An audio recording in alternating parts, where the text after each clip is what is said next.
Well, howdy, Everyday Math. It's good to talk to you once again through the medium of the video.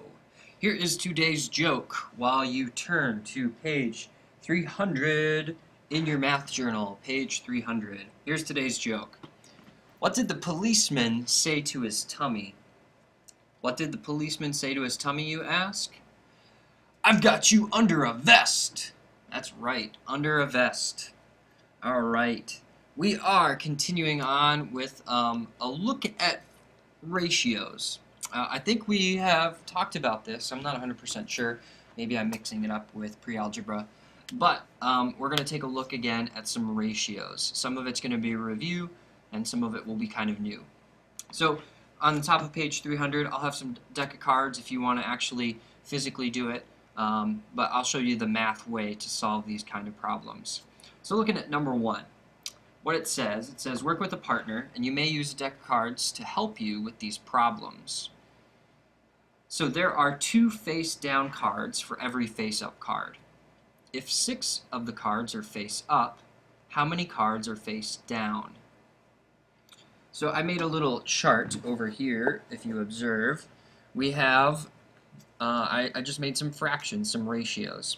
The first ratio it gives us is that it says that there are 2 face-down cards for every 1 face-up card. So the first thing is I identified I'm going to have down on the top and then up on the bottom because that makes sense. Again, I was just going with how it's read. It doesn't really matter. You could switch it. So for every 2 that are down, there's 1 up. The next bit of information is they say, well, what if there are 6 face-up cards? How many are they're going to be face down? So I put a question mark, but I want you to actually write this and put in X.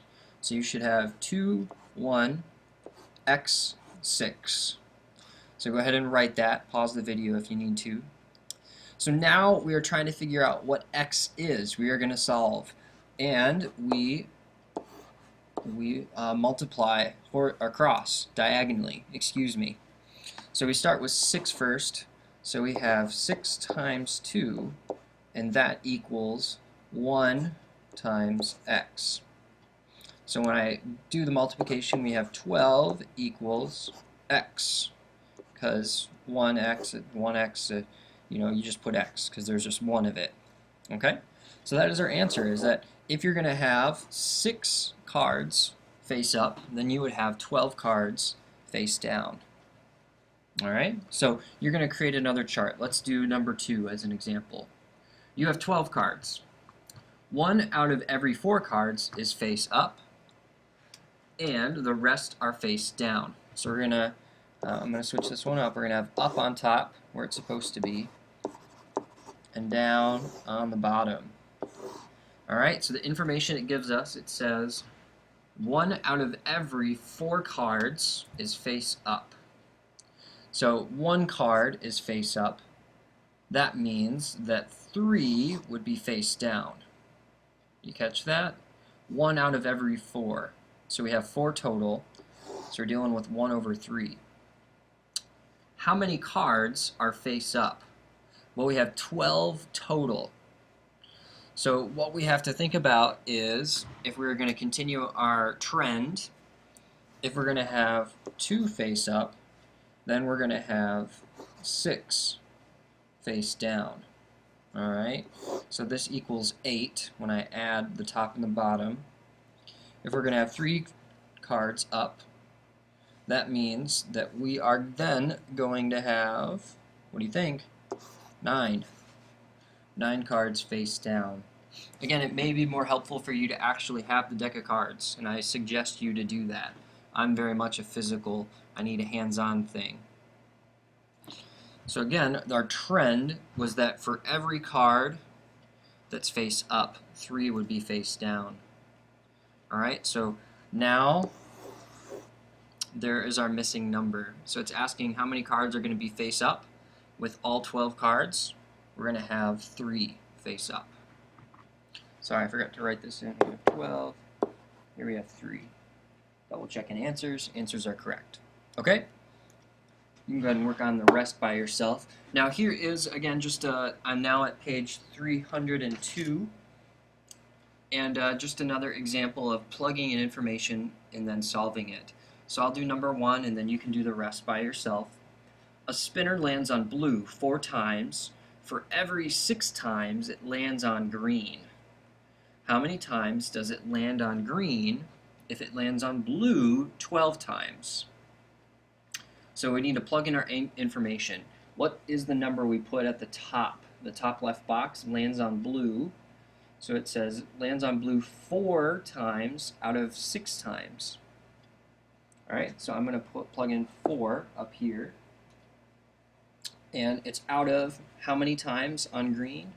It says 6 times on green. Alright, so now we'll plug in our other bit of information. It says how many times is it going to land on green? So we're trying to find green. If it lands on blue 12 times. Alright, so now again we would do our diagonal multiplication. So we have 4x, 4 times x, and then 6 times 12. So that would be 72. Alright, so now to get x all by itself, we have to divide by 4 because there's multiplication happening right there. We divide each side by 4. When you divide 72 by 4, I need my calculator, it's kind of weak. 18. We get, it would land on green 18 times. X equals 18. So remember, just our first step was plugging in the information and cross multiplying. This was our second step, doing the math, algebraic work, and finally we would get our solution. Alright, let's take a look at page 303 just to make sure we've got our bases. Okay, it looks pretty similar, stuff that we've covered already. You're in these boxes right here. Make sure you plug in the correct information, and I'm going to leave it at that. We've got a little bit over 7 minutes, so work hard. If you need help, ask, raise your hand, and as always, I will see you in real life.